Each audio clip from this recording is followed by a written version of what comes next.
18 heures passées de 30 minutes. Bienvenue dans votre émission À l'écoute de Krishna. La Société internationale pour la conscience de Krishna avec nous encore une fois ce samedi après-midi. Et pour présenter, Vidura Das est avec nous. Bonsoir. Hare Krishna, bonsoir. Et son invité, sa sainteté Bhakti Shulsha Desna Swami. Désolé si j'ai mal prononcé le nom, mais bienvenue. Quand Dieu décide de soulever une montagne. Voilà, on va parler là-dessus aujourd'hui. On va parler. Hare Krishna, chers auditeurs. Bienvenue au programme À l'écoute de Krishna, programme présenté par la Société internationale pour la conscience de Krishna. Acharya fondateur, sa divine grâce, Abhay Charan Bhaktivedanta Swami Prabhupada. Nous accueillons aujourd'hui sur notre plateau sa sainteté Bhakti Charu Desna Swami Maharaj de la Côte d'Ivoire. Hare Krishna Maharaj. Hare Krishna. Bienvenue. Merci beaucoup. Bienvenue. Merci. Petite biographie de sa sainteté. En 1987, lorsqu'il était étudiant, il rencontra un fidèle qui lui avait donné un livre sur la science de la réalisation sur soi.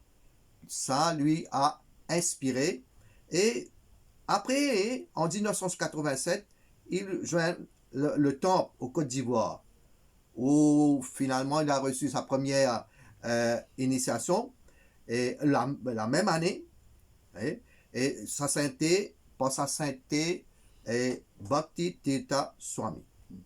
Il fut président du temple. En 2002, il a eu son degré en Bhakti Sastri. Sous les instructions de son maître spirituel, il commence à prêcher dans les pays d'Afrique. En 2015, il devient un sannyas. Qu'est-ce que c'est un sannyas? Il dédie toute sa vie, son corps, son esprit et ses paroles au Seigneur de Krishna. Alors, Maharaj est au studio aujourd'hui. Il va parler sur les festivités de la conscience de Krishna. Spécifiquement aujourd'hui, il va nous parler sur pourquoi le Seigneur Krishna soulève une montagne. Hare Krishna Maharaj. Hare Krishna Prabhu. Merci beaucoup. D'abord, avant de commencer, on va offrir notre prière à nos maîtres spirituels.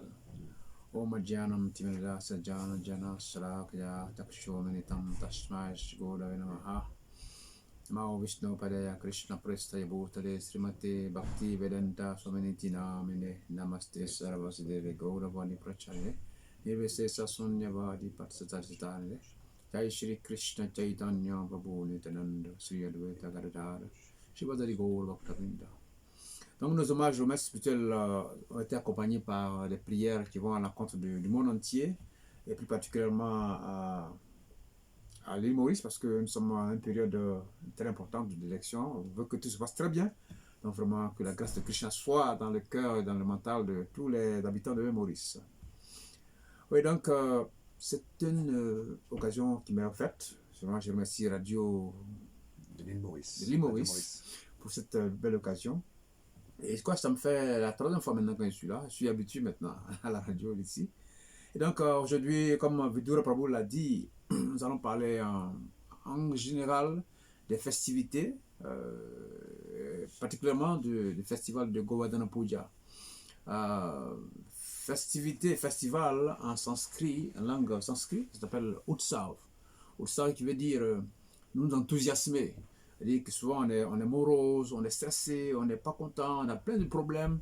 Donc quand on est sur nous-mêmes, on n'est pas heureux. Donc le Utsav, ça nous permet d'être dans la joie, d'être dans la festivité. Et donc le rôle, le but des festivités, c'est d'amener l'homme à jouir de la vie en général. Et donc chaque festivité, nous avons déjà Jamalastami, nous avons Ram Navami, Diwali qu'on a fait hier, hein. Déjà c'était très belle fête. Et on a pas mal de festivals comme ça. Donc c'est un festival en fait, ça permet à l'homme, hein, comme je dis, de ne pas rester avec des soucis. La vie c'est la joie. Mais quand on ne connaît pas qu'il y a d'autres plans de vie, on pense que oui, notre vie c'est juste limité. J'ai pas d'argent, j'ai pas de travail, donc on est malheureux. Alors que quand on se connecte aux festivités, on voit que non. La vie est belle, hein? La vie est belle, effectivement la vie est belle. Donc le festival qu'on célèbre aujourd'hui, Govardhan Puja. Govardhan, ça veut dire une montagne ou une colline que Dieu, Krishna, a soulevée. Il y a une origine très ancienne à cette histoire-là. Parce que toute histoire a une origine spirituelle. Tout ce qui se passe au plan physique a déjà existé au plan spirituel. Donc la colline même, Govardhan, existait déjà au monde spirituel. Et Sri Krishna et Srimati Radharani, sa compagne éternelle, devaient descendre sur terre pour le divertissement. Alors la compagne de Krishna, Srimati Radharani, elle a demandé à ce que... Elle a posé une condition, que quand je vais venir sur terre, là, il faudrait qu'il y ait trois choses, trois conditions. Il faut qu'il y ait Vrajdam, il faut qu'il y ait le monde spirituel qui m'accompagne, il faut qu'il y ait la rivière Yamuna. C'est une rivière qui est très auspicieuse. Quand on se baigne dans cette rivière-là, ça nous enlève toutes sortes de malheurs, toutes sortes de péchés. Et il faudrait aussi qu'il y ait la colline Govardhan. Il faudrait que ces trois choses soient présentes sur terre avant que je vienne. Donc l'accord a été donné par Krishna à Srimati Radharani. Donc effectivement, il devait venir. Maintenant, dans l'âge de Satya Yuga, vous savez, il y a 4 âges. Hein? L'âge d'or, l'âge de bronze, l'âge d'argent, puis l'âge de fer. Donc à l'âge d'or, où les gens sont, on peut dire, à 99,99% pieux. Donc, alors il y a un roi, le roi des montagnes, il s'appelle Dronachala. Il a eu un fils avec sa femme, et ce fils s'appelait Govardhan. Govardhan, voilà. Donc, il y a un sage, Pulasamoni, qui allait rendre visite au roi, Dronachala, et il lui a dit, mais je vois que ton fils, la montagne, parce que quand il est né déjà, toutes les autres montagnes, les collines avaient déjà de la révérence, parce qu'il était spécial, beau, il y avait beaucoup de choses qu'il faisait que les autres ne faisaient pas. Donc le sage dit, bon, je voudrais que ton fils m'accompagne à Kashi. En Inde, il y a une ville une cité qu'on appelle Kashi. Là-bas, il y a beaucoup de sages. Il y a la rivière Gange qui coule là-bas. Mais comme à Kashi, il y a le Gange, c'est vrai, mais il n'y a pas la colline Govardhan. Parce que la colline Govardhan, c'est très auspicieux. Ça enlève toutes sortes de malheurs. Donc, je voudrais quand même avoir la colline à Kashi. Donc, le père de Dronachala est un peu réticent. Mais son fils a dit, mais mon père, il faut accéder à la requête du sage, parce que les sages, tout ce qu'ils demandent, il faut leur donner. Les sages sont les représentants de Dieu sur terre. Il faut rien lui refuser. Donc, le père accepte. Il dit, ok, je vais accepter de donner mon fils pour que tu partes avec lui. Maintenant, le fils a posé une condition. Govardhan a dit, mais la condition est que quand je pars avec toi, à aucun moment, tu dois me déposer, parce que tu dois me prendre et on va jusqu'à Kashi. Pas me déposer par terre, interdit. Le sage dit, ok, pas de problème. Donc, en coup de chemin, il survole, parce qu'il prend la colline dans les mains, et puis il survole dans l'espace, là, et arrivé à un endroit, justement, qu'on appelle Vraja, Vrindavan. C'est un endroit où Krishna est né et tout ça. Donc là, la colline, Govardhan, il dit, mais tiens, voici l'endroit où il va avoir les divertissements. Krishna a déjà prévu qu'il va avoir les divertissements dans cet endroit-là. Donc, qu'est-ce qu'il fait? Il se rend très lourd, au point où le sage n'arrive plus à le soulever. Donc, il était obligé maintenant de le descendre, de le déposer. Et il le dépose à l'endroit Vrindavan. D'accord? Vrajdam. Là maintenant, le sage, il va se prendre ses ablutions à la rivière, se laver un peu, il revient. Il veut maintenant soulever la colline pour continuer le chemin. Impossible. Et donc, il a dit, mais je t'ai dit que si tu me déposes, je ne bouge plus. Voilà la condition. Maintenant, le sage était très irrité. Il a dit, mais écoutez, je te maudis que chaque minute, tu vas t'enfoncer dans le sol. À chaque minute, tu vas t'enfoncer. Effectivement, c'est dit que les sages disent que chaque minute, la colline Govardhan s'enfonce d'un millimètre dans le sol. Donc ça veut dire qu'à un certain moment, la colline va complètement disparaître. Et donc, la colline a pour rôle de purifier toute l'atmosphère. Donc, où il y a la colline Govardhan, où il y a la rivière Yamuna, où il y a Vrajdam, les effets de Kali. Kali, ça veut dire quoi? L'âge dans lequel nous sommes, c'est l'âge de querelle, hypocrisie et puis irréligion. C'est pour ça qu'on ne s'entend pas, il y a des guerres, il y a des palabres inutiles, parce que c'est l'atmosphère qui est comme ça. C'est l'âge de Kali. L'âge d'or, les gens sont 100%, je veux dire, conscients de Dieu. L'âge qui suit, les gens sont conscients de Dieu à 75%. L'âge qui suit, les gens sont conscients de Dieu à 50%. Et l'âge dans lequel nous sommes maintenant, les gens sont conscients de Dieu à 25%. C'est-à-dire qu'il y a 75% de conscience divine qui sont partis. Donc, c'est-à-dire qu'on vit vraiment dans la ténèbre. Les querelles, hypocrisie et irréligion. Donc, où il y a Vrajadam, où il y a la colline Govardhan, où il y a la rivière Yamuna, les effets de l'âge de Kali ne peuvent pas vraiment se manifester comme ça se doit. Donc, maintenant, il y a une autre histoire qui est connectée à ça. C'est l'origine même de la colline, hein, parce que avant que Krishna ne soulève la colline, il a fallu que la colline existe. Donc, la deuxième histoire qui est connectée à ça, c'est que Hanuman, vous connaissez tous Hanuman, Hanuman dit, il devait, pendant dans le Ramayana, on devait construire la Setu Bandha, le pont qui devait relier où Ram était, et puis à Sri Lanka, là, où Ravana habitait. Il fallait construire un pont pour aller prendre Sita. Donc, il s'agit de prendre des rochers, un peu par-ci, avec des pouvoirs mystiques. Il y a un singe qu'on appelle Nila, et il a le pouvoir de faire flotter les rochers sur l'eau. Normalement, quand tu mets un rocher dans l'eau, ça doit s'enfoncer. Mais par les pouvoirs mystiques, par la grâce de Ram, les rochers flottaient. Donc, ils ont pu construire un pont. Maintenant, au fur et à mesure, ils envoient les pierres. Au fur et à mesure, ils envoient des rochers. Maintenant, Hanuman, il allait chercher un rocher assez grand pour venir aider à construire. Maintenant, à plein vol, dans le ciel, on lui apprend que Hanuman dit, ok, là, on vient de finir de construire le pont. Donc, on n'a plus besoin de rocher. Ainsi que Hanuman, il dit, ok, d'accord. Il dépose maintenant la colline. Maintenant, la colline est, on peut dire, fâchée ou bien malheureuse. Mais dis donc, j'ai pas de chance. Je voudrais aussi participer à faire un pont pour le Seigneur Ram. Mais malheureusement, je ne suis pas qualifié. Je suis malheureux. Donc, le Seigneur Ram est venu lui dire, non, mon cher Govardhan, ne t'en fais pas. Que des années plus tard, dans d'autres âges, je viendrai à cet endroit-là pour faire mes divertissements qu'on appelle la colline Govardhan. Et je vais t'utiliser pour ce lit-là. Ne t'en fais pas. C'est ainsi que Govardhan s'est calmé. Il était réjoui parce qu'il savait que Krishna allait venir une fois en tant que Rama allait venir en tant que Krishna des années plus tard. Hein? C'est ainsi que l'année où la colline Govardhan a eu lieu, c'est que Indra, le dieu de la pluie, il a eu une confrontation avec Nanda Maharaj. Nanda Maharaj, c'est le fils, c'est le père de Krishna. Donc c'est une coutume, hein, c'est une tradition, hein, pratiquement parlant, que chaque année, les habitants, même jusqu'aujourd'hui, hein, que les habitants offrent les premières récoltes au Seigneur de la pluie, du riz. Moi, je viens de la Côte d'Ivoire. Chaque année, on offre les premiers ignames au Dieu de la terre, au Dieu de la plantation. Donc c'est connu comme ça. Donc chaque année, il y a cette célébration-là de Dieu de la pluie, Indra.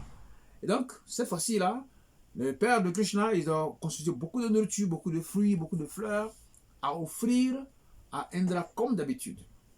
Là, petit Krishna, il avait, je crois, 3 ans, 4 ans, un truc. Il vient dire à son père, mais toute cette nourriture est destinée à qui? Et à quoi? Et Nanda Maharaj dit, mais si, mon fils, tu es encore jeune. Ça, c'est pour célébrer Indra, le roi Indra. C'est le roi Indra, c'est à cause de le roi Indra qu'on a la pluie et on a les récoltes. Ça, Indra, on ne peut pas vivre. Mais Krishna dit, non, c'est pas possible.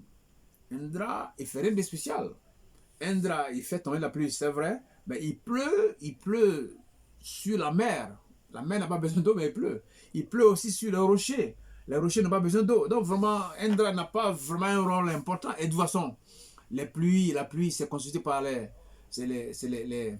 nuages, il pleut. C'est pas spécial. Indra n'a rien à voir avec cette affaire. Donc, cette nourriture que vous avez préparée là, il faut l'offrir à la colline. Cette même colline là, c'est la même colline qui a quitté le monde spirituel, qui a été suivie par Hanuman, qui a été déposée. C'est la même colline là, vous voyez, non? Donc, Krishna dit, non, faut offrir toute cette nourriture là à la colline Govardhan. Ok, au départ, le père de Krishna a refusé, il dit, mais c'est pas possible. C'est une tradition, on aura la malédiction. C'est pas possible. Krishna dit non, ne t'en fais pas. Offre cette nourriture-là à Govardhan, d'aller voir le miracle.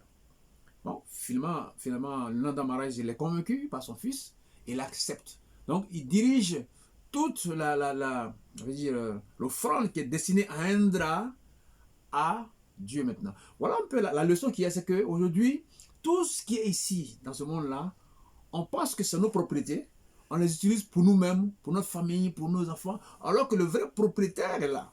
On a une voiture, on pense que c'est ma voiture. On a une maison, c'est ma maison. Mais avec quoi on fabrique les maisons? C'est les briques. Les briques, c'est avec quoi? Le ciment, le sable, les planches, tout ça. Les pneus de voiture, c'est avec les caoutchoucs. Qui a créé les caoutchoucs? C'est Dieu. Donc, normalement, tout ce qu'on a ici sur terre, on doit l'offrir à Dieu. Mais quand on ne le fait pas, c'est ce qu'on appelle la mentalité de matérialiste.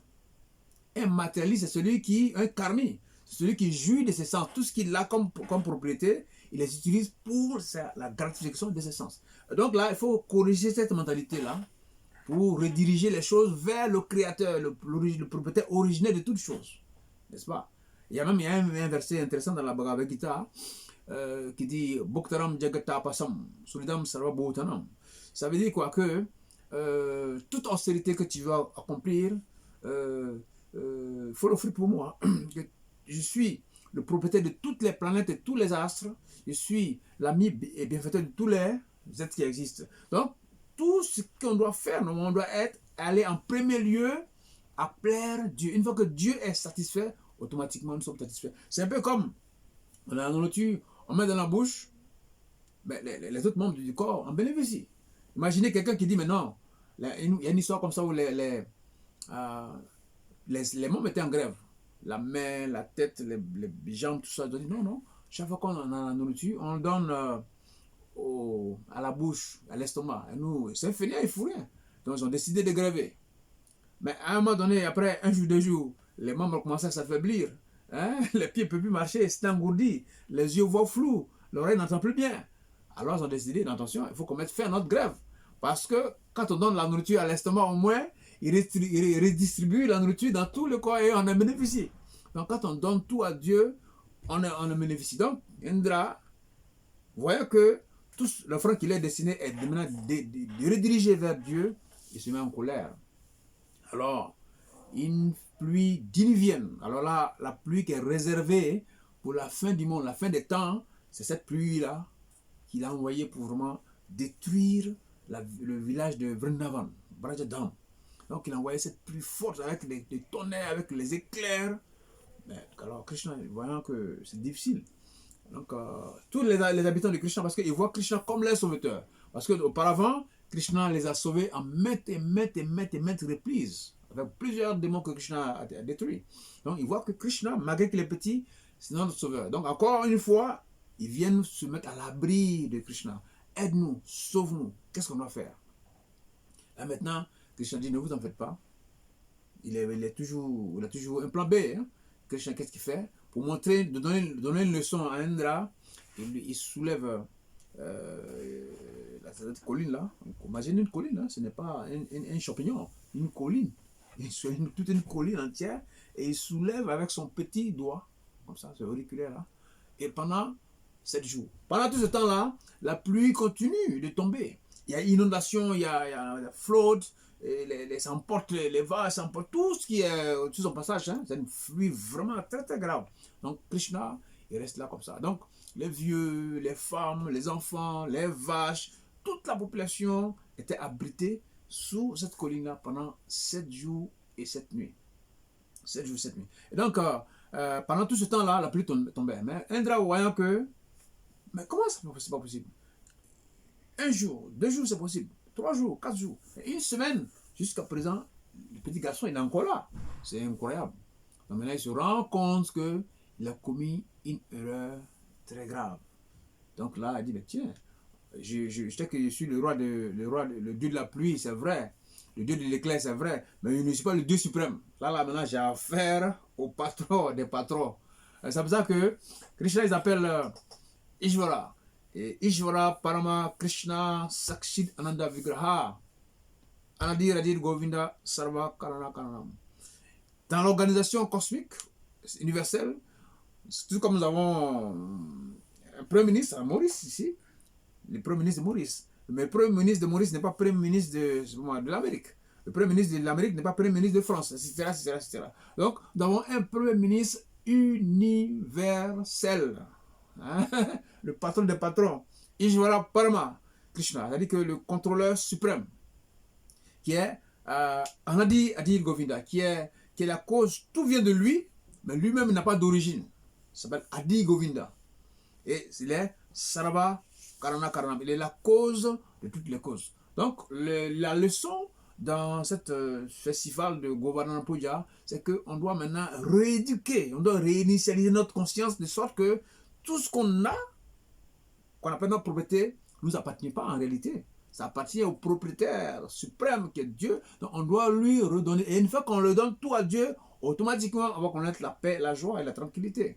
Donc Govardhana Puja, il est dit que quiconque s'abrite sous la colline Govardhana, ou bien fait le tour de la colline Govardhana, il ne va jamais connaître la faim, la détresse, la famine, tout ce qui est négativité, il ne va pas connaître. Parce que Krishna, il est resté 7 jours là, à soulever la colline pendant 7 jours, avec ses parents, les vaches, mais aucun n'a connu la faim, ni la soif, ni la peur, etc. Donc, la manière de se protéger, d'être sous la protection divine, c'est de célébrer ce festival qu'on appelle la colline Govardhana. Une fois que la colline Govardhana est bien située au-dessus de nous, c'est un parapluie mystique qui nous protège de toutes sortes de calamités. La faim, la mort, tout ce qui est négatif, en tout cas, la colline nous protège. Donc, on souhaite bien que cette colline protège le monde entier, et en particulier Maurice. Comme ça, les gens peuvent atteindre leurs objectifs qu'ils se sont fixés, et que la paix vraiment puisse régner de plus en plus dans le cœur de chaque personne. Maharaj, vous avez parlé sur Indra. Yeah. Donc, il était comme si un personnage qui ne reconnaissait pas l'être suprême Krishna. Donc, est-ce qu'il a appris la leçon à partir de cet événement? Oui, Ouais. il a appris une leçon au point où il est descendu de son royaume céleste, et pour venir présenter ses excuses à Krishna, à Dieu. Mais ces excuses qu'il présentait n'étaient pas sincères au début. C'est pour ça que nous les hommes, on va à l'église soi-disant que on aime Dieu. En réalité, on n'aime pas Dieu parce qu'on a des problèmes qu'on va vers Dieu. Donc Dieu il attend qu'on aille vers lui comme un fils vers son père. C'est que vous allez vers Dieu parce que vous avez un problème de pain, de bonbons, de ceci, cela, c'est un contrat, c'est du business. Donc là, il faut pratiquer le bhakti. C'est que nous fait à la conscience de Krishna, on pratique le bhakti yoga. Qu'est-ce que je veux dire le bhakti? Le bhakti veut dire tout donner à Dieu sans rien demander en retour. Une fois qu'on donne tout à Dieu, Dieu aussi nous redonne tout. C'est ça le principe. Mais à partir du moment où on dit Dieu donne-moi mon pain quotidien par exemple, alors que les animaux ne prient pas pour avoir leur pain quotidien, ça veut dire que l'homme, il est dans la décadence. Il descend au plan même animal. Dieu demande mon pain quotidien. Alors que sans demander à Dieu, Dieu est conscient qu'il est notre Père. Il va nous pourvoir tout ce qu'on a besoin. Donc bhakti, ça veut dire de dévouer entièrement à la cause divine. Mais qu'est-ce qu'on fait exactement dans la pratique du yoga? Vous pouvez me énumérer un petit peu les pratiques qu'on fait? L'objectif même premier même du yoga, le yoga veut dire en latin ou bien, en latin, ça veut dire religare, ça veut dire relier. Aujourd'hui là, nous sommes déconnectés de Dieu. C'est pour ça que tout ce qu'on fait, ça ne marche pas. On est un peu comme, on n'a plus de substance spirituelle en nous. On n'a que juste le corps qui est comme un fourreau, mais il n'y a pas de substance. Alors quand on se reconnecte à Dieu, là nous réveillons en nous les vitalités métaphysiques, psychiques qui dorment en nous. Ouais, non? Nous avons des forces spirituelles, métaphysiques, psychiques qui sont en nous, qui dorment. Mais quand on ne sont pas activés, ben c'est dans ce moment-là qu'on voit qu'il y a trop de misère autour de nous, il y a trop de malheur, on n'a pas de chance, on a le stress. Aujourd'hui, la plus grande maladie qu'on a aujourd'hui, ce n'est plus le palu, ce n'est plus le diabète, c'est le stress management. Dans tous les grands pays aujourd'hui, on parle que de ça, hein? Stress management. Les gens sont stressés, pourquoi? Parce qu'ils ne sont pas heureux. Ouais, non? Pourquoi on n'est pas heureux? Parce qu'on n'est pas connecté à la source. Vos portables là, il faut imaginer un portable qui n'est pas chargé pendant 1 jour, 2 jours, 3 jours, une semaine. Batterie déchargée. La lampe déchargée. Ça va à 1%, 2%, 3%, 5%, maximum 30%. Comment on peut être heureux? Donc les festivals, Maharaj, c'est de donner l'occasion Yeah. à l'homme de cette connexion, Mhm. parce qu'ils sont embobinés Mm. dans cette vie de quotidienne. Mhm. Donc ça, c'est comme si se ressourcer, Mm. Yeah. ressourcer Mm. avec le Seigneur, Oui. Oui. hein, Oui. mettre le Seigneur au centre de notre vie. Mhm. Alors, vous m'avez parlé sur le Bhakti Yoga. Le matin, qu'est-ce que vous faites actuellement lorsque vous vous réveillez? Oui, tout comme on se baigne, on baigne le corps, on se lave le corps, c'est normal. On a aussi trois aspects, d'autres aspects dans notre vie. On a le mental, on a l'intelligence qu'il faut aussi laver. Un corps qui est propre, mais avec une conscience impure, c'est pas bon. Il faut aussi laver la conscience, il faut aussi laver le mental, il faut aussi laver l'intelligence. Donc nous avons ce qu'on appelle le japa, japa mala. C'est le japa veut dire la science de se mettre en contact avec Dieu de façon individuelle. Le japa, ça veut dire chanter le mantra Hare Krishna, Krishna Krishna, Hare Hare, Hare Rama, Rama Rama, Hare Hare. Le mot mantra même, il y a deux mots, hein? Ma et puis tra. Ma qui veut dire le mental, et tra qui veut dire libérer. Et quand le mental est capturé, le mental est emprisonné par les désirs incessants de ce monde-là, on peut pas aller au-delà de notre vision. Alors quand on libère le mental, alors tout le potentiel en nous qui dort, vraiment s'éveille. On devient des hommes spirituels. Là maintenant, c'est le corps qui contrôle l'esprit. Donc maintenant, il faut inverser la situation. C'est-à-dire que l'esprit prend le contrôle sur le corps. Est-ce que dans cette vie de tous les jours, technologie, avec tout ce qui se passe, l'homme au travail, est-ce que quelle est votre opinion, vous, de ces festivals? Est-ce que c'est d'une importance? Ben oui, quelqu'un qui travaille du matin jusqu'au soir, du lundi à dimanche, de janvier à décembre, tous les 365 jours, mais c'est comme un âne, excusez-moi le terme, il travaille comme un âne, il ne sait pas qui il est, où il va. Notre grand-maître, Srila Prabhupada, donne l'exemple de l'âne. L'âne, c'est un petit animal qui supporte de gros bagages sur son dos. D'abord, il ne sait pas à qui appartiennent les bagages, il ne sait pas où il va pour des maigres poignées de nourriture. Alors que les vaches, les autres animaux n'ont pas besoin de faire tout ce travail, mais mangent très bien, ils ont un maître. Même la vache, même, est utilisée pour les cérémonies. Aujourd'hui, on a utilisé la vache, on a décoré la vache, mais l'âne n'est jamais invité dans les grandes cérémonies. Donc, l'homme qui travaille tout le temps, sans savoir à quel maître il sert, pour des petites maigres revenus, c'est vraiment un imbécile. Hein? Donc, il faut comprendre ça comme ça, que travailler tout le temps, sans se connecter à Dieu, on est voué vraiment à l'échec. Donc, il est temps maintenant qu'on se réveille, qu'on se reconnaisse, qu'on sache qui je viens, qui je suis, d'où je viens, qu'est-ce que je dois faire à Dieu, comment me reconnecter à Dieu. C'est ça la vraie vie. Alors, Maharaj, merci de nous donner cet espoir. Cet espoir de vivre pour l'homme moderne. Et surtout pour les jeunes qui nous écoutent. Hein? Très important de se connecter avec le Seigneur. Message important, essentiel dans la cérémonie que vous avez décrite aujourd'hui. Merci Maharaj de venir au studio. Hein? Une prochaine fois. Merci hein? beaucoup. Hare Krishna. Hare Krishna.